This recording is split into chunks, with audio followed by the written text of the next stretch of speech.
Rallying, a form of motorsport engaging competitors on point-to-point races. Monte Carlo, an administrative area of the Principality of Monaco. In alternative universes, these two terms might have nothing in common. But to us motorsports fans, it is known as one of the most legendary races in history.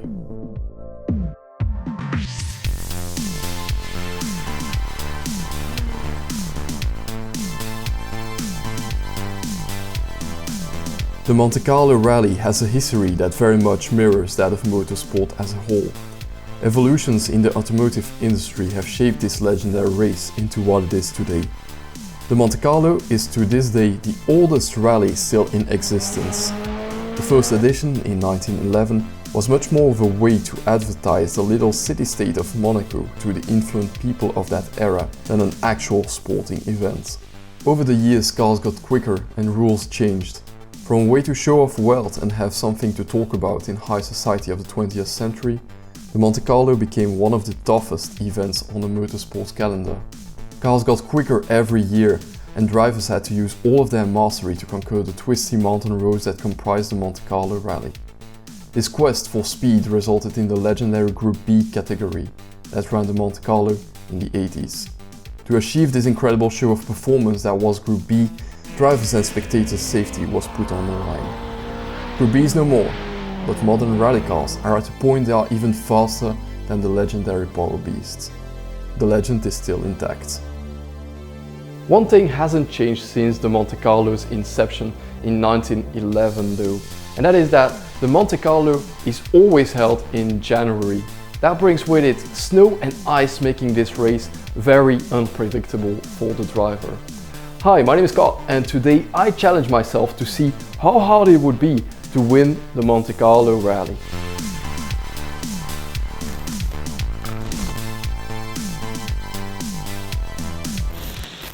Here we are then at the Rally de Monte Carlo. For this first stage we are in Dirt Rally 2.0. The first two stages are night stages. That's something that often happens for the Monte Carlo. You have a lot of people there cheering on the drivers at the start of the Monte Carlo. Start is given at night. And yeah, I've chosen to do that in Dirt Rally 2.0 because it just has better look. For that you can see a lot of people there. But the main part of this race is going to be in WRC9 of course. And that's going to be tomorrow actually. So this rally is going to go over through 2 days. It's going to be very tough for me. And right now it's 10 o'clock and we're ready for this very first stage here. Very hyped. I've trained a lot for it, so I'm hoping for a good result. So now I'm gonna concentrate a bit. Into 5 left long. Into 3 right long tightens. To hope for a good result. 3 left long.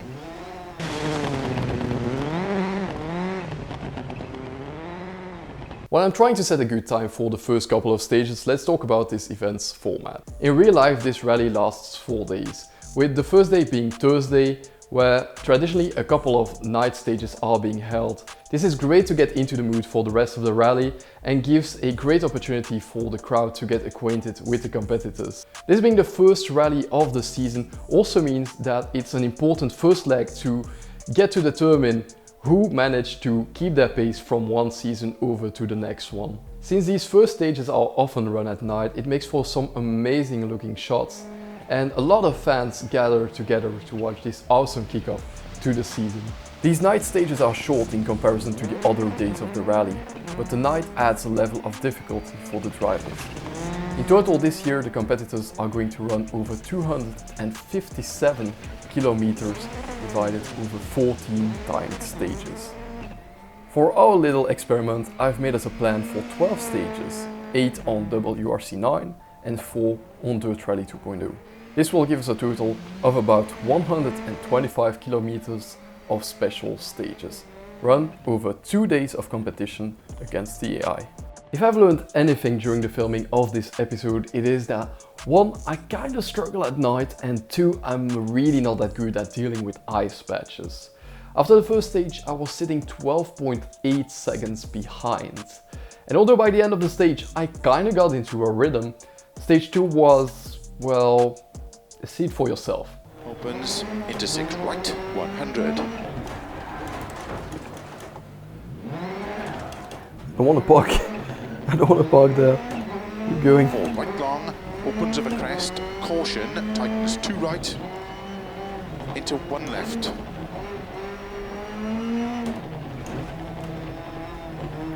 Opens of a crest, into 4 right long, into 3 left, into 2 right long, tightens.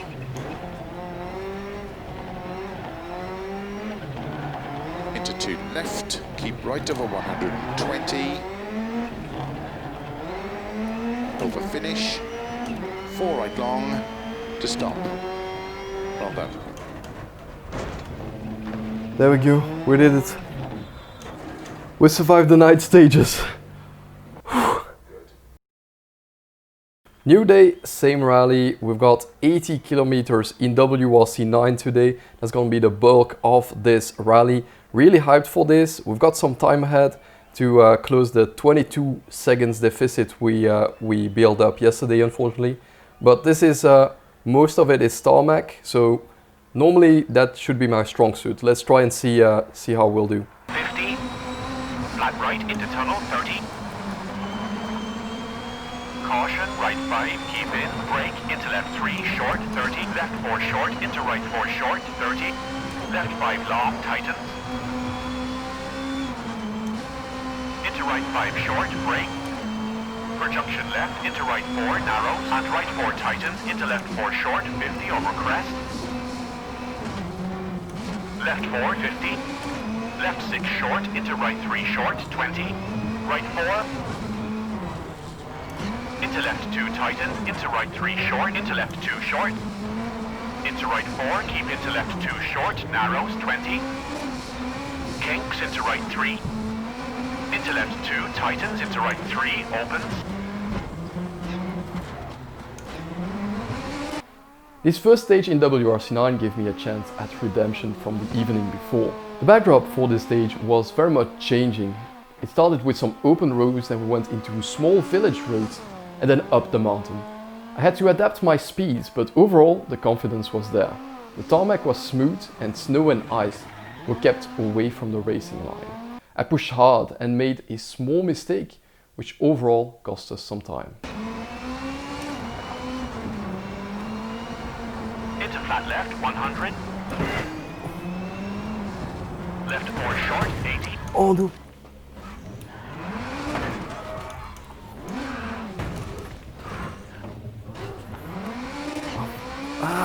Right 3 short, into left 2 short, into right 3. And left 2 short, 30. Right 6, very long, tighten.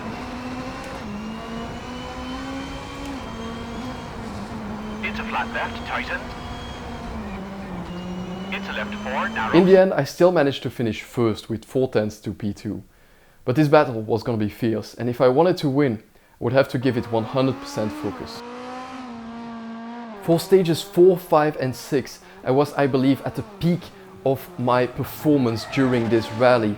I was pushing very hard, trying to find a limit into every single one of the corners without ever exceeding it, because that would result in a nasty crash at the speeds that I was going. Stage 4 was amazing and felt like I couldn't push it anymore. I was pumped with adrenaline at the end, a feeling I hadn't felt in sim racing in a very long while. An amazing performance that we laid out, attacking every single one of the corners to gain that little bit of time that would hopefully put us in a better position in the overall standings. Into right 4 short. Into left 5. And right 4 short and finished. Oh, let's go! How much? 9 seconds! Yes! Almost 10. Come on! Oh, I had so much adrenaline there at the end. I was so scared to fuck it up. The first part was so fast. Holy. 9 seconds 9. Come on, guys. Rally cars may not be as fast as Formula 1 cars, but even then, you may still argue that rallying is still the more extreme sport. Hey, don't look at me that way. It's current drivers like Max Verstappen and Daniel Ricciardo that came out saying that they believe rally drivers are completely crazy for doing what they do. Rally drivers race on open roads, cut off especially for the rally events. Apart from some safety measures here and there and the fact that the area is restricted to rally drivers only, well, they're essentially driving on unaltered public roads. If you've ever been to a real-life racetrack, you'll know how wide some of the corners are to ensure that if a driver gets it slightly wrong, if he corrects it, he can still kind of keep it on track. Well, rally drivers have none of that stuff, and these amazing drivers drive over 100 kph on tiny mountain and village roads. Before the rally, the drivers get 2 reconnaissance runs to go see every stage of the competition. In these recce runs, as they are called, the drivers are gonna drive in standard road-going vehicles at reduced speeds. Now, of course, it is almost impossible for them to retain all of the information of the different corners of a full rally.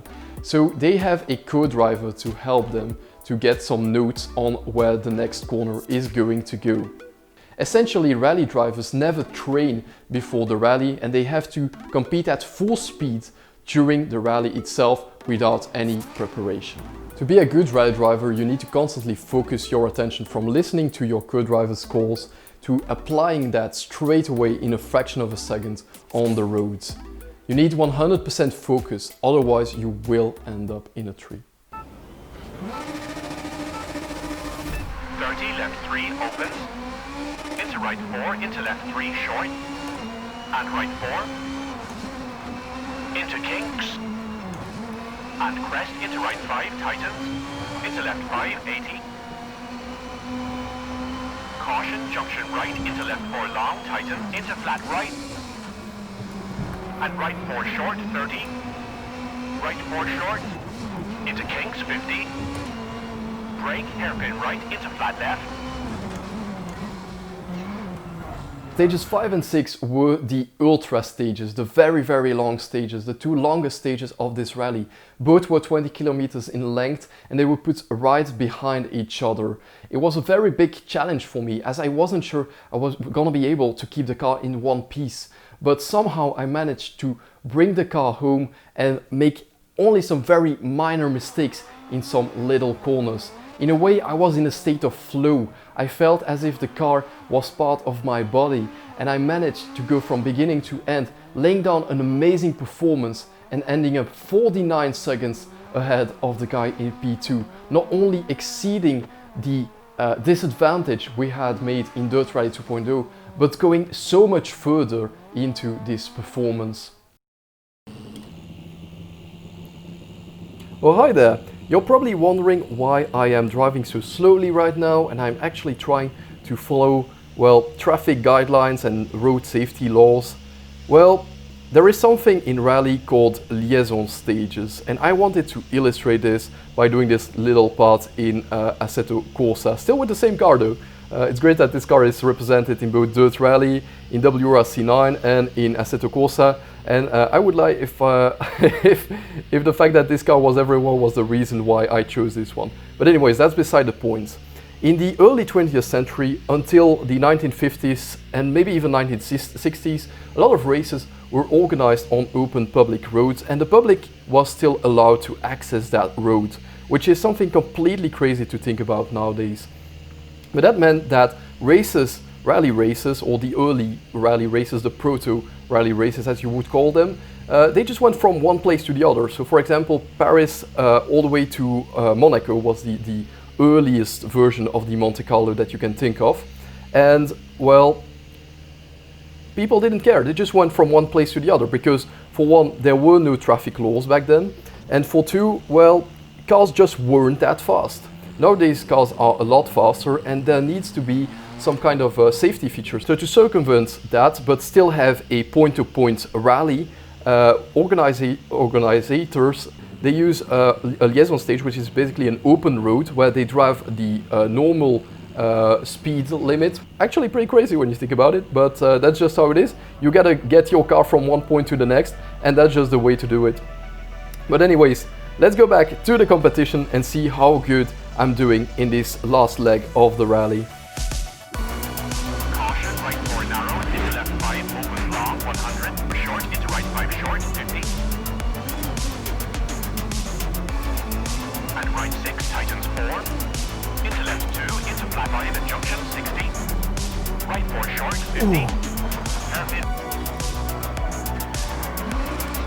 Let's Left 4, 30, go. short, 80. Caution, hairpin right 120, tighten. Into right 3, keep in. Just brake, into right 5 over bridge and right 3. We left off after I had acquired a lot of confidence in both the car, the road conditions and my own abilities. At the height of my potential, I managed to pull a 49 seconds gap over P2 in stage 6. But now fatigue was starting to play a role. I felt very tired and couldn't be as confident in my own abilities. I tried to nurse the car home, but I might have overdone it.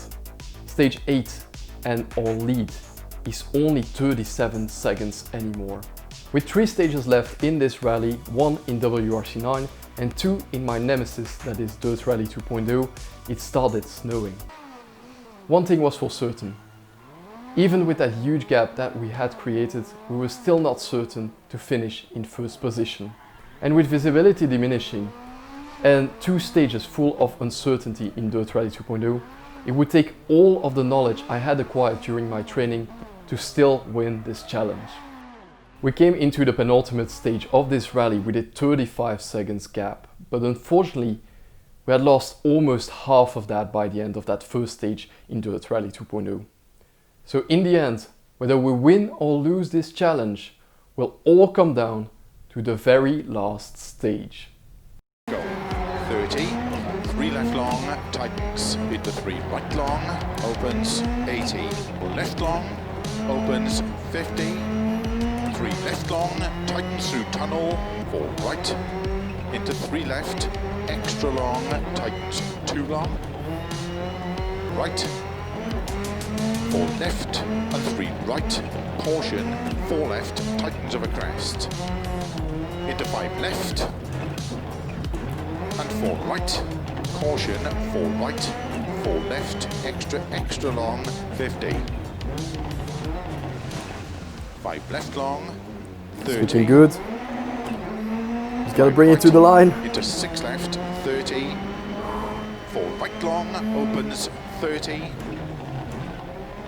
6 right, 30, 4 left tightens, 30, 4 right long, opens of a crest, into 3 left, extra long of a crest, into 4 right long, tightens, 30, 3 left long,